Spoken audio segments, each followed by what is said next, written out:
रामचंद्र प्रभु की जय, पवन पुत्र हनुमान की जय, सीता माता की जय. जाड मंगोल दीपोंड कोल कनक से रोड रोड गाँव से आयत चांगच ओके बढ़ताने. सद्गुरु श्रीमद सुधींद्र तीर्थ गुरु महाराज की जय. सद्गुरु श्रीमद संयमेंद्र तीर्थ गुरु महाराज की जय. काशी मठाधीश की जय. काशी मठ संस्थान की जय. वेद व्यासा बादरायण गोविंदा गोविंदा.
स्पेशल टीचर आहे.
विग्रहपादियुवाम् अव्यवाड्युवास्यः हिरण्यवर्णामरिणीं सुवर्णरजतस्रजां चन्द्रामिरणमायीं लक्ष्मीं जातवेदो ममावाह ताम् आवह जातवेदो लक्ष्मीमनामकामिनीं यस्यामिरण्यं देयं कालश्वं पुरुषारहं पुष्पं पूर्वारमद्यामोदिनीं श्रियं देवी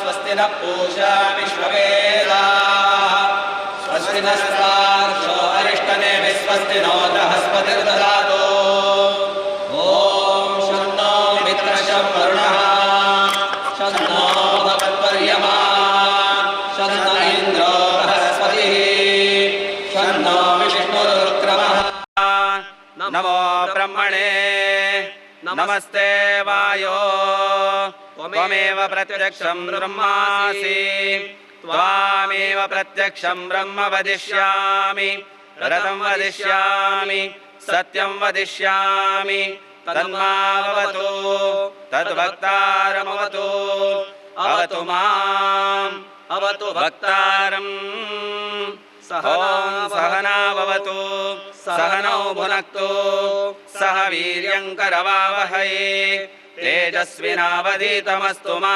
विद्विषावहै ॐ शान्तिः शान्तिः शान्तिः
ದೇವರಿಗೆ ಭಕ್ತಿಪೂರ್ವಕ ಸಾಷ್ಟಾಂಗ ನಮಸ್ಕಾರ ಮಾಡಿ ಶ್ರೀ ದುರ್ಗಾ ಪರಮೇಶ್ವರಿಗೆ ವಂದಿಸಿ ಕಾಶಿಮಠ ಸಂಸ್ಥಾನದ ಆರಾಧ್ಯ ದೇವರು ವ್ಯಾಸರಘುಪತಿ ನರಸಿಂಹ ದೇವರ ಚರಣಾರವಿಂದಕ್ಕೆ ಭಕ್ತಿಪೂರ್ವಕ ಪ್ರಣಾಮ ಸಲ್ಲಿಸಿ ಕಾಶಿಮಠ ಗುರುಂಪರೆಯ ಸರ್ವ ಗುರುಗಳ ವೃಂದಾವನಕ್ಕೆ ನಮಿಸಿ ವಿಶೇಷವಾಗಿ ಜನ್ಮಶತಾಬ್ದಿಯ ಸಂಭ್ರಮದ ಆಚರಣೆಯಿಂದ ಪಾವನವಾದ GSP ಸಮಾಜದ ಗುರುವರ್ಯರುಗಳು ಶ್ರೀಮದ್ ಸುಧೀಂದ್ರತೀರ್ಥ ಸ್ವಾಮಿಗಳ ದಿವ್ಯ ಚೇತನಕ್ಕೆ ಭಕ್ತಿಪೂರ್ವಕ ನಮನ ಸಲ್ಲಿಸಿ ಇಲ್ಲಿ ಇಂದು ದಿವ್ಯ ಉಪಸ್ಥಿತರಾಗಿರುವಂತಹ ಪರಮ ಪೂಜ್ಯ ಕಾಶಿಮಠಾಧೀಶರಾದ ಶ್ರೀಮದ್ ಸಂಯಮೀಂದ್ರ ತೀರ್ಥ ಸ್ವಾಮೀಜಿಯವರ ಚರಣಕಮಲಕ್ಕೆ ವಂದನೆಯನ್ನು ಅರ್ಪಿಸಿ ಅವರ ಅಪ್ಪಣೆಯೊಂದಿಗೆ ನಮ್ಮ ಈ ಸೇವಾ ಕೇಂದ್ರದ ಈ ಹೊತ್ತಿನ ಕಾರ್ಯಕ್ರಮಕ್ಕೆ ಆಗಮಿಸಿರುವಂತಹ ಸರ್ವರಿಗೂ ಸೇವಾಭಾರತಿ ರಿಜಿಸ್ಟರ್ ಮಂಗಳೂರು ಇದರ ಆಡಳಿತ ಮಂಡಳಿಯ ಪರವಾಗಿ ಕಾರ್ಯದರ್ಶಿಯಾದಂಥ ನಾನು ನಾಗರಾಜ್ ಭಟ್ ಹೃದಯಸ್ಪರ್ಶಿ ಸ್ವಾಗತವನ್ನು ಕೋರುತ್ತೇನೆ. ಕಳೆದ 33 ವರ್ಷಗಳಿಂದ ಸೇವಾಭಾರತಿ ವಿಶೇಷ ಚೇತನ ದಿವ್ಯಾಂಗ ಮಕ್ಕಳ ಸೇವೆಯನ್ನು ತನ್ನ 2 ಹಗಲು ಪಾಲನಾ ಕೇಂದ್ರಗಳ ಮುಖಾಂತರ ಪ್ರಮುಖವಾಗಿ ಆರೋಗ್ಯ, ಕೌಶಲ್ಯಾಭಿವೃದ್ಧಿ, ಸಾಮಾನ್ಯ ಶಿಕ್ಷಣದೊಂದಿಗೆ ಆಟೋಟ ವ್ಯಾಯಾಮಗಳ ತರಬೇತಿ ನೀಡುವ ಮೂಲಕ ಮಕ್ಕಳನ್ನು ಮುಖ್ಯವಾಹಿನಿಗೆ ಕೊಂಡೊಯ್ಯುವ ಪ್ರಯತ್ನ, ಹಾಗೆ ದೃಷ್ಟಿಮಾಂದ್ಯ ಮಕ್ಕಳಿಗೋಸ್ಕರ ವಸತಿಯುತ ಸಾಮಾನ್ಯ ಶಾಲೆ ಅಲ್ಲದೆ ಜನಸಾಮಾನ್ಯರಿಗೆ ಉಪಯೋಗವಾಗುವಂತಹ ಇನ್ನಿತರ ಸೇವಾ ಕಾರ್ಯಗಳನ್ನು ನಡೆಸುತ್ತಾ ಬಂದಿದೆ. ಬೌದ್ಧಿಕ ಅಸಾಮರ್ಥ್ಯದ ಅಂಗವಿಕಲ ಮಕ್ಕಳ ಪೋಷಕರ ನಿತ್ಯ ಚಿಂತೆಗೆ ಕಾರಣವಾದ ಅಂಶವೆಂದರೆ ತಮ್ಮ ಇಳಿ ವಯಸ್ಸಿನಲ್ಲಿ ಅಥವಾ ತಮ್ಮ ನಂತರದ ಕಾಲದಲ್ಲಿ ಈ ಮಗುವಿನ ಭವಿಷ್ಯವೇನು ಎಂಬುದು. ಈ ನಿಟ್ಟಿನಲ್ಲಿ ಸೇವಾಭಾರತಿ ಯೋಜನೆ ಮಾಡಬೇಕೆಂದು ಅವರ ಕೋರಿಕೆ ಹಾಗೂ ಹಲವರ ಅಭಿಪ್ರಾಯ ಕೂಡ ವ್ಯಕ್ತವಾಗಿತ್ತು. ಈ ಬಗ್ಗೆ ನಾವು ಚಿಂತನೆ ಮಾಡುತ್ತಿರುವಾಗ ದಾನಪತ್ರದ ಮುಖಾಂತರ ಲಭ್ಯವಾಗಿದ್ದಂತಹ ಈ ಸ್ಥಳದಲ್ಲಿ ಸಣ್ಣ ಪ್ರಮಾಣದ ಯೋಜನೆ ಇಂಥ ಮಕ್ಕಳನ್ನು ಜೀವನ ಪೂರ್ತಿ ನೋಡಿಕೊಳ್ಳುವಂತಹ ವ್ಯವಸ್ಥೆ ಮಾಡುವ ಎಂದು. ಆದರೆ ದೇವರ ಇಚ್ಛೆಯೇ ಬೇರೆ ಇತ್ತು.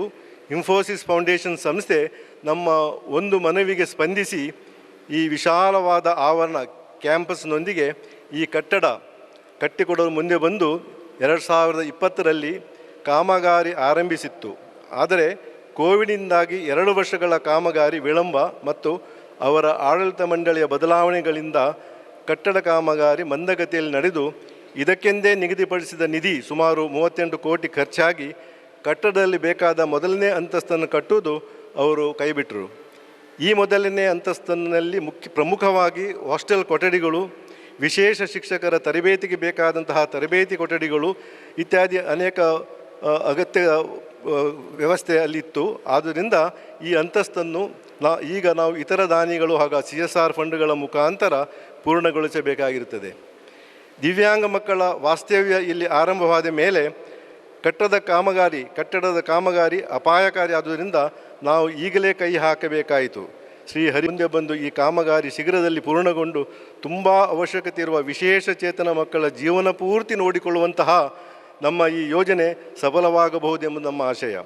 ಇವತ್ತು ಈ ಸುಂದರವಾದ ಸುಧೀಂದ್ರ ಧ್ಯಾನ ಮಂದಿರ, ವಿರಾಜಮಾನನಾಗಿರುವಂತಹ ಶ್ರೀ ಗೋಪಾಲಕೃಷ್ಣ ದೇವರ ವಿಗ್ರಹ ಹಾಗೂ ಮಂಟಪ ಡಾಕ್ಟರ್ ಜಗನ್ನಾಥ್ ಕಾಮತ್ ಮತ್ತು ಅವರ ಕುಟುಂಬದವರ ಕೊಡುಗೆಯಾಗಿದ್ದು, ಈ ಆವರಣದಲ್ಲಿ ಇರುವ ನಮ್ಮ ಮಕ್ಕಳು ಮತ್ತು ಇತರರು ಸೇರಿ ನಿತ್ಯ ಭಜನೆ, ಪ್ರಾರ್ಥನೆ, ಸಹಸ್ರನಾಮ ಪಾರಾಯಣ ಇತ್ಯಾದಿಗಳನ್ನು ನಡೆಸಲು ತುಂಬ ಅನುಕೂಲಕರವಾಗಿದೆ.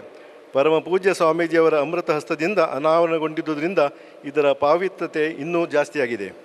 ನಮ್ಮ ವಿಶೇಷ ಚೇತನ ಮಕ್ಕಳಿಗೆ ನಿತ್ಯ ಫಿಸಿಯೋಥೆರಪಿ ಉಪಕರಣಗಳು, MRPL company, autism disorder development ಸೆಂಟರ್ನ ಸಾಧನೆಗಳನ್ನು, ಕರ್ನಾಟಕ ಬ್ಯಾಂಕ್ ಲಿಮಿಟೆಡ್ ಅಡುಗೆ ಮನೆಯನ್ನು ವ್ಯವಸ್ಥಿತವಾಗಿ ಮಾಡಿಕೊಟ್ಟಿರತಕ್ಕಂತಹ ನಮ್ಮ ಉಡುಪಿಯ ಪ್ರಮೋದ್ ಮಧುರಾಜ್ರವರು ಸ್ಕಿಲ್ ಡೆವಲಪ್ಮೆಂಟ್ ಸೆಂಟರ್ನಲ್ಲಿ ಉಪಕರಣಗಳನ್ನು, ICICI ಫೌಂಡೇಶನ್ ಮತ್ತು ಒಂದು ಕ್ಲಾಸ್ ರೂಮನ್ನು, ಬಾಬ್ಕಾರ್ಡ್ ಲಿಮಿಟೆಡ್ ಸಂಸ್ಥೆ, ಹಾಸ್ಟೆಲ್ನ ಒಂದು ಕೊಠಡಿಯನ್ನು, ಮೈಸೂರಿನ ಸೂರ್ಯೋದಯ ಇಂಡಸ್ಟ್ರೀಸ್ ಪ್ರೈವೇಟ್ ಲಿಮಿಟೆಡ್, ಅಲ್ಲದೆ ಮೊದಲನೇ ಅಂತಸ್ತಿನ ಕಟ್ಟಡಕ್ಕೆ ಪ್ರಮುಖ ಸಹಾಯ ನೀಡಿದಂತಹ ನಮ್ಮದೇ ಅಧ್ಯಕ್ಷರ ಸಂಸ್ಥೆ ideal ice cream private limited company, ಈ ರೀತಿ ಹಲವು ದಾನಿಗಳ ಮತ್ತು ಸಂಸ್ಥೆಗಳ ಸಹಾಯ ಹಸ್ತದಿಂದ ತುಂಬ ನಿರ್ಲಕ್ಷ್ಯಕ್ಕೊಳಪಟ್ಟ ಬೌದ್ಧಿಕ ಅಸಾಮರ್ಥ್ಯದ ದಿವ್ಯಾಂಗರ ಸೇವೆಯಲ್ಲಿ ಕೈ ಜೋಡಿಸಿ ಶ್ರೀ ಹರಿಗುರು ಕೃಪೆಗೆ ಪಾತ್ರರಾಗುತ್ತಾರೆ ಎಂಬುದು ನಮ್ಮ ದೃಢ ವಿಶ್ವಾಸ.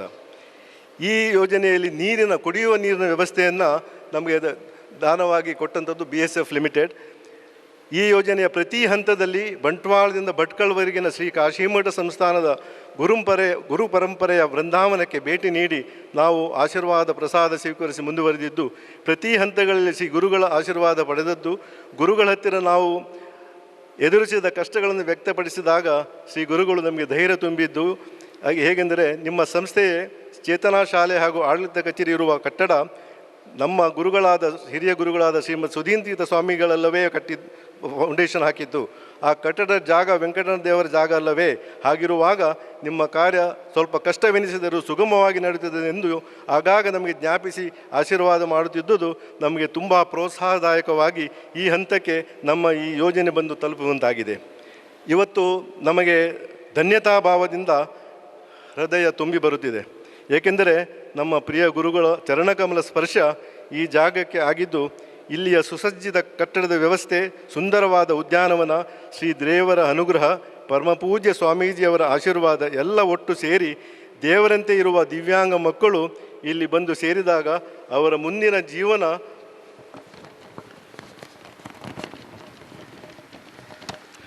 ಸುಖಮಯ ಸಂತೋಷಮಯವಾಗಲಿದ್ದು, ಆ ಮಕ್ಕಳ ಸೇವೆಯಲ್ಲಿ ತೊಡಗಿದಂತಹ ಎಲ್ಲ ಸೇವಕರುಗಳು, ಉದಾರ ದಾನಿಗಳು ಮತ್ತು ನಮ್ಮ ಆಡಳಿತ ಮಂಡಳಿ ವರ್ಗಕ್ಕೆ ಸದಾ ಶ್ರೀ ಹರಿಗುರು ಕೃಪೆ ಪ್ರಾಪ್ತವಾಗಲಿ ಎಂದು ಆಶೀರ್ವದಿಸಬೇಕೆಂಬ ಪ್ರಾರ್ಥನೆಯೊಂದಿಗೆ ಶ್ರೀ ಗುರುಗಳ ಚರಣಕಮಲದಲ್ಲಿ ನಾನು ಇಡುತ್ತಿದ್ದೇನೆ.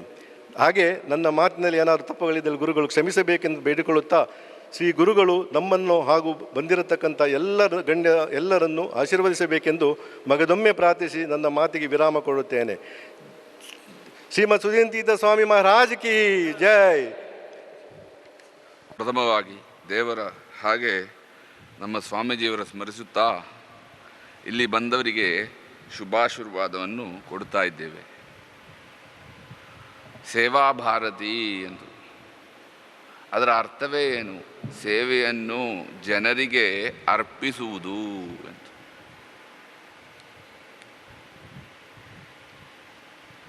ಇಡೀ ಭಾರತದಲ್ಲಿ ಮಂಗಳೂರು ಅಥವಾ ಕಾಸರಗೋಡು ಅಲ್ಲ, ಇಡೀ ಭಾರತದಲ್ಲಿರುವ ದೊಡ್ಡ ಸಂಘ ಸಂಸ್ಥೆ ಒಳ್ಳೆಯ ಕೆಲಸಗಳನ್ನು ಯಾರನ್ನೂ ಭೇದ ಭಾವವಿಲ್ಲದೆ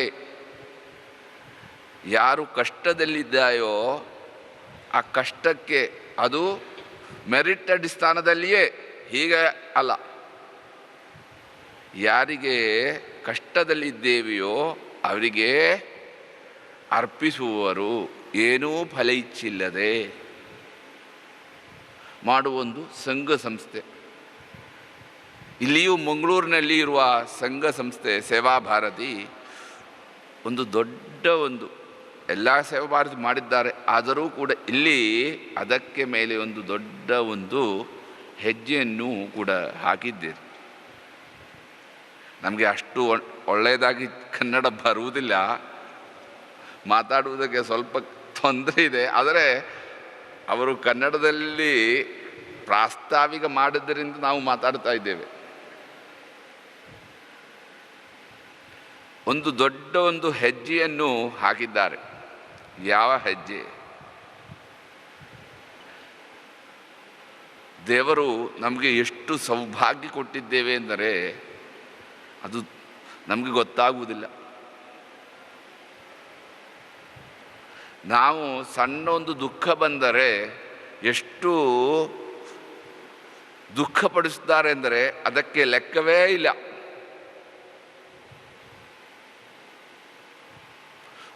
ಮುಳ್ಳು ನಮ್ಮ ಕಾಲಿಗೆ ಕಚ್ಚಿದರೆ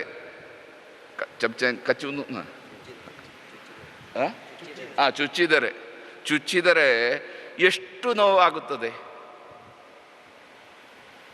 ಆವಾಗಲೂ ನಾವು ಸಣ್ಣ ಬೊಬ್ಬೆ ಹಾಕುತ್ತೇವೆ, ಸಣ್ಣ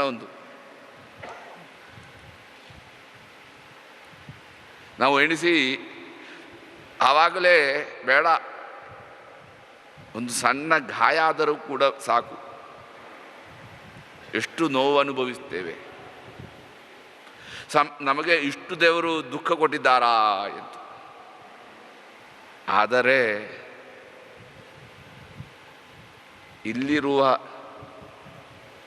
ಏನೋ ಮಕ್ಕಳು ಅವರನ್ನು ನೋಡಿದರೆ ಅವರಲ್ಲಿರುವ ಕಷ್ಟ ನಮಗೆ ಖಂಡಿತ ದೇವರು ಕೊಡಲಿಲ್ಲ. ಅದರ ಒಂದು ಅಂಶವನ್ನೂ ಕೂಡ ನಮಗೆ ಕೊಡಲಿಲ್ಲ.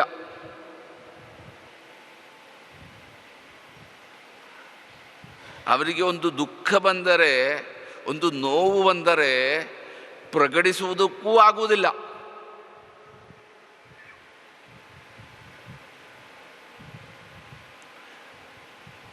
ಏನಾಗುತ್ತಾ ಇದೆ ಎಂದವರಿಗೆ ಎಂದು. ಆದರೆ ನಮಗೆ ಏನಾಗುತ್ತದೆ ಎಂದು ಪ್ರಕಟಿಸುವುದಕ್ಕೆ ನಾನಾ ವಿಧದಿದೆ. ನೀವು ಎಣಿಸಬೇಕು,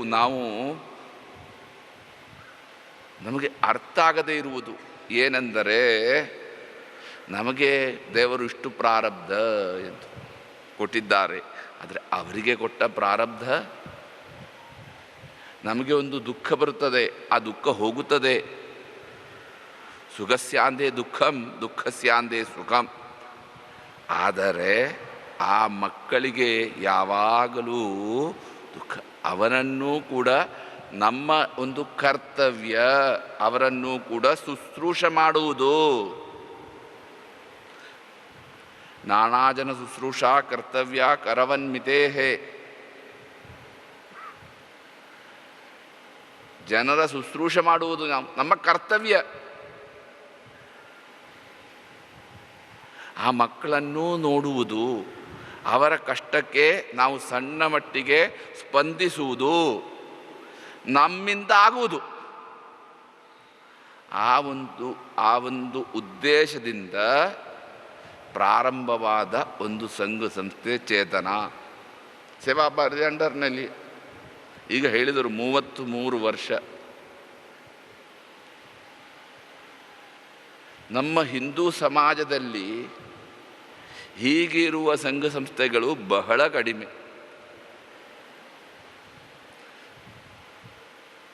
ನಾವು ಆವಾಗ ನಿಸ್ವಾರ್ಥ, ಕೆಲವರು ಮಾಡುತ್ತಾರೆ, ಅದರಲ್ಲಿ ಒಂದು ಸ್ವಾರ್ಥದಿದ್ದೇ ಇರುತ್ತದೆ. ಏನೆಂದು ನಾವು ಹೇಳುವುದಕ್ಕೆ ಸರಿಯಾಗುವುದಿಲ್ಲ. ನಿಸ್ವಾರ್ಥವಾಗಿ ಯಾರನ್ನೂ ಭೇದ ಭಾವವಿಲ್ಲದೆ 33 ವರ್ಷದ ಹಿಂದೆ, ಅದೂ ಕೂಡ ವೆಂಕಟರಮಣ ದೇವಸ್ಥಾನದ ಜಾಗದಲ್ಲಿ, ವಿಷ್ಣುಪ ದೇವಸ್ಥಾನದ ಎದುರಿನಲ್ಲಿ ಪ್ರಾರಂಭವಾಗಿ ಬೆಳೆಸಿದ ಒಂದು ಸಂಘ ಸಂಸ್ಥೆ. ಅದು ಬೆಳೆಸುತ್ತಾ ಬಂದ ಮೇಲೆ ದೊಡ್ಡ ಮಟ್ಟಿಗೆ ಮಾಡಬೇಕು ಎಂದು ಇಲ್ಲಿ ಒಂದು 5-6 ವರ್ಷದ ಹಿಂದೆ ಪ್ರಾರಂಭ ಆದ, ಈಗ ಒಂದು ಹಂತಕ್ಕೆ ಬಂದು ನಿಂದಿದೆ. ಆದರೆ ಈಗ ಇಷ್ಟು ದೊಡ್ಡ ಕಟ್ಟಡ ಆಗಿದೆ. ಕಟ್ಟಡ ಆದಲೇ ಆಗುವುದಿಲ್ಲ. ಕಟ್ಟಡದ ಮೇಂಟೆನೆನ್ಸೇ ಅಲ್ಲ. ನಾವು ಬರುವಾಗ ಹೇಳಿದೆ ಹೇಗೆ ನಡೆಯುತ್ತಾ ಇದೆ ಎಂದು. ಇಷ್ಟು ಮಕ್ಕಳಿದ್ದಾರೆ, ಆ ಮಕ್ಕಳನ್ನು ಪೋಷಣೆ ಮಾಡಬೇಕು. ಸಾಧಾರಣ ಮಕ್ಕಳಿಗೆ ಪೋಷಣೆ ಮಾಡುವುದೇ ಕಷ್ಟ. ಹಾಗಿರುವಾಗ ಆ ಮಕ್ಕಳನ್ನು ಸ್ಪೆಷಲ್ ಕೇರ್ ಮಾಡಬೇಕು ಅಂತ ಉದ್ದೇಶದಿಂದ ಇಲ್ಲಿ ಇದು ಪ್ರಾರಂಭ ಆಗಿದೆ. ಆದರೆ ಪ್ರಾರಂಭವಾಗುವಾಗಲೇ ನಾವು ನೋಡಿದ್ದೇವೆ, ಸ್ವಾಮೀಜಿಯರೇ 6 ಎಕರೆ ಜಾಗ ಸಿಕ್ಕಿದೆ, ಹೇಗೆ ಮಾಡಬೇಕು ವಿಚಾರ. ಆದರೆ ದೇವರು ಏನೋ ಈ ಸ್ಥಿತಿಗೆ ಬಂದು ಬಿಟ್ಟಿದೆ. ನೀವು ಮುಂದೆಯೂ ಕೂಡ ದೊಡ್ಡ ರೀತಿಯಲ್ಲಿ ನಡೆಯುವುದಕ್ಕೆ ಮನಸ್ಸಿದೆ. ಅದಕ್ಕೋಸ್ಕರ ಇಂದು ದೇವರ, ಯಾಕೆ ಇಷ್ಟುವರೆಗೆ ನಮಗೆ ಕೈ ಕೊಟ್ಟದ್ದು ಯಾರು? ದೇವರು. ಕೈ ಕೊಡುವವರು ಯಾರು? ದೇವರು. ಅದು ಕೂಡ ಯಾರು? ಕೃಷ್ಣನ ಪ್ರತಿಷ್ಠಾಪನೆ ಮಾಡಿದ್ದೀರಿ. ಆ ಕೃಷ್ಣನು ಮುಂದೆಯೂ ಕೂಡ ಒಳ್ಳೆಯ ರೀತಿಯಲ್ಲಿ ಈ ಸಂಘ ಸಂಸ್ಥೆ ಬೆಳೆಸುವುದು, ಅದು ಮಾತ್ರ ಅಲ್ಲ, ನಮಗೆ ಒಂದು ಕರ್ತವ್ಯ ಇದೆ. ನಾವು ದೇವರ ಹತ್ರ ಪ್ರಾರ್ಥನೆ ಮಾಡಬೇಕಾದ್ದು, ಇನ್ನು ಯಾರಿಗೂ ಈ ಕಷ್ಟವನ್ನು ದೇವರು ಕೊಡದೇ ಇರಲಿ ಎಂದು. ಅದು ನಮ್ಮ ಕರ್ತವ್ಯ. ಅದು ಯಾರೋ ಇರಲಿ, ಮನುಷ್ಯನಿಗೆ ಆ ತಂದೆ ತಾಯಿ ಅನುಭವಿಸುವ ನೋವು ಅವರಿಗೆ ಮಾತ್ರ ಗೊತ್ತು. ಯಾರಿಗೇ ಬರಬಾರದು ಆ ಕಷ್ಟ. ನಾವಿಂದು ಬರುವಾಗ ಒಂದೇ ಒಂದು ಮಾತು ಹೇಳಿದೆ, ನಾವು ಬರ್ತೇವೆ, ಒಂದು ಕಂಡೀಷನ್ ಇದೆ, ಏನೆಂದರೆ ಯಾರ ಮಕ್ಕಳಿರಬಾರದ್ದು ಎಂದು. ಯಾಕೆಂದರೆ ಒಂದೇ ಸಾರಿ ನಾವು ಅವರ ಚೇತನಾ ಸ್ಕೂಲಿಗೆ ಹೋಗಿದ್ದೇವೆ. ಅದರ ಮೇಲೆ ಅವರ ಅವಸ್ಥೆ ನೋಡಿದ ಮೇಲೆ ನಮಗೆ ಬೇಡಪ್ಪ, ಆಗುವುದಿಲ್ಲ. ಯಾಕೆಂದರೆ ಅಷ್ಟು ಕಷ್ಟ. ಒಂದು 8 ಗಂಟೆ ಇವರು ನೋಡಿಕೊಳ್ಳುವುದು. ಆ ತಂದೆ ತಾಯಿಯವರು ಜೀವನ ಪರ್ಯಂತ ಆ ಉದ್ದೇಶದಿಂದ ಮತ್ತೆ ಆ ತಂದೆ ತಾಯಿ ಮನಸ್ಸಿನಲ್ಲಿ ಇದ್ದೇ ಇರುತ್ತದೆ, ನಮ್ಮ ಕಾಲದಲ್ಲಿ ಸರಿ, ನಾಳೆದ್ದು ಆ ಉದ್ದೇಶದಿಂದ ಇಲ್ಲಿ ಮಾಡಿಸಿದ್ದೀರಿ, ಇದು ಸದುಪಯೋಗವಾಗಲಿ ಎಂದು ಮಾಡಿಸಿದ್ದೀರಿ. ಅದಕ್ಕೋಸ್ಕರ ನಮ್ಮೊಂದು ಕರ್ತವ್ಯ, ನಾಳೆ ನಮ್ಮೊಂದು ಪ್ರಾರ್ಥನೆ ಇರಬೇಕು, ಯಾರಿಗೂ ಈ ಅವಸ್ಥೆ ದೇವರು ಕೊಡದೇ ಇರಲಿ. ಅದು ನಮ್ಮ ಪ್ರಥಮ ಕರ್ತವ್ಯ.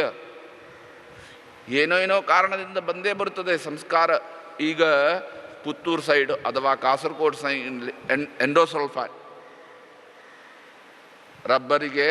ರಬ್ಬರಲ್ಲ, ಇದು ಗೇರು ಬೀಜ, ಅದಕ್ಕೆ ಇದು ಮಾಡುವುದಕ್ಕೆ ಇಲ್ಲಿ ಎಷ್ಟೋ ಜನರಿಗೆ ಬಂದದ್ದು. ಈಗ ಬ್ಯಾನ್ ಮಾಡಿದಿರಬಹುದು, ಅದರಿಂದಲೆಲ್ಲವೂ ಕೂಡ ಬಂದಿದೆ. ಆದರೆ ನಾವು ಎಣಿಸಬೇಕು, ಆಗದೇ ಇರುವುದಿಲ್ಲ, ನಮಗೆ ಗೊತ್ತು. ಆದರೆ ನಮ್ಮೊಂದು ಪ್ರಾರ್ಥನೆ, ನಮ್ಮ ಪ್ರಾರ್ಥನೆ ಜೊತೆಯಲ್ಲಿ ಈ ಪ್ರಾರ್ಥನೆಯಲ್ಲಿಯೂ ಕೂಡ ಇರಬೇಕು. ಯಾಕೆ? ಯಾರಿಗೆ ಈ ಕಷ್ಟ ಕೊಡದೇ ಇರಲಿ. ಈ ಅಂತ ಏನೆಂದರೆ ಇದು ಜೀವನ ಪರ್ಯಂತ ಇರುವ ದುಃಖ. ಒಂದು ಹೇಳಿ ನಾವು ಮುಗಿಸುತ್ತೇವೆ. ಒಬ್ಬ ಹುಡುಗ ಅಂದರೆ ಒಂದು 15-16 ವರ್ಷದ, ಟ್ರೈನ್ನಲ್ಲಿ ಯಾತ್ರೆ ಮಾಡುತ್ತಾ ಇದ್ದಾನೆ. ಟ್ರೈನಲ್ಲಿ ಇದ್ದು ಹೊರಗೆ ನೋಡುತ್ತಾ ಇದ್ದಾನೆ, ಬೊಬ್ಬೆ ಹಾಕುತ್ತಾ ಇದ್ದಾನೆ, ದೊಡ್ಡ ದೊಡ್ಡ ಬೊಬ್ಬೆ ಹಾಕುತ್ತಾ ಇದ್ದಾನೆ. ಇದು ನೋಡಿ, ಅದು ನೋಡಿ, ಅದು ನೋಡಿ, ಇದು ನೋಡಿ ಎಂದು. ಅವರ ತಂದೆ ತಾಯಿ ಏನೂ ಮಾತಾಡುವುದಿಲ್ಲ. ಅವರು ಬಹಳ ಆ ಮಗನು ಹೇಳುವುದನ್ನು ಕೇಳಿ ಸಂತೋಷ ಪಡೆಯುತ್ತಾ ಇದ್ದಾರೆ.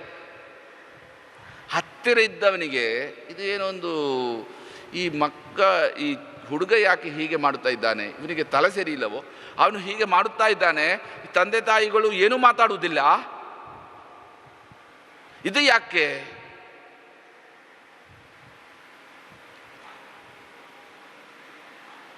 ಸ್ವಲ್ಪ ಸಮಯ ಹೋಗಿದೆ, ಇವನು ಬೊಬ್ಬೆ ಹಾಕುತ್ತಾ ಇದ್ದಾನೆ.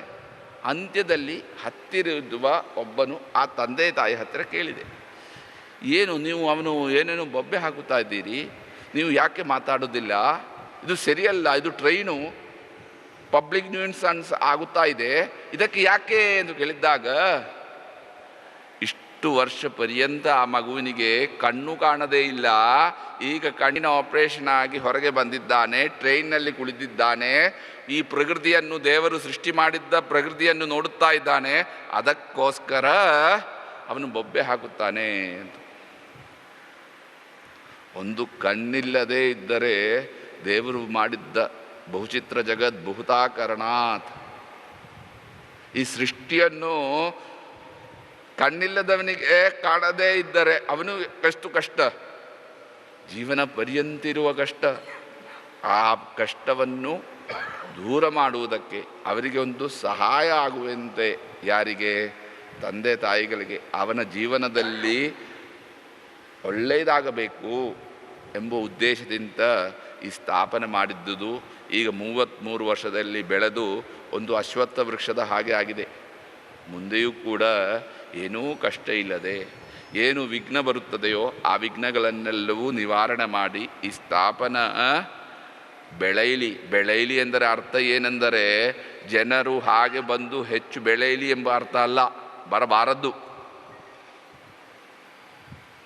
ಯಾರಿಗೆ ಸಹಾಯವಾಗಬೇಕೋ ಅವರಿಗೆ ಸಹಾಯ ಮಾಡುವಂತೆ ಬೆಳೆಯಲಿ, ಕಷ್ಟ ಇದ್ದರವನಿಗೆ ಸ್ಪಂದಿಸುವಂತೆ ಈ ಸ್ಥಾಪನ ಬೆಳೆಯಲಿ ಎಂದು ವ್ಯಾಸರಘುಪತಿ ನರಸಿಂಹನ, ಹಾಗೇ ಕೃಷ್ಣ ಪರಮಾತ್ಮನ ಹತ್ತಿರ, ಹಾಗೆ ನಮ್ಮ ಸ್ವಾಮೀಜಿ ಹತ್ತಿರ ಪ್ರಾರ್ಥಿಸುತ್ತಾ ನಿಲ್ಲಿಸ್ತೇವೆ.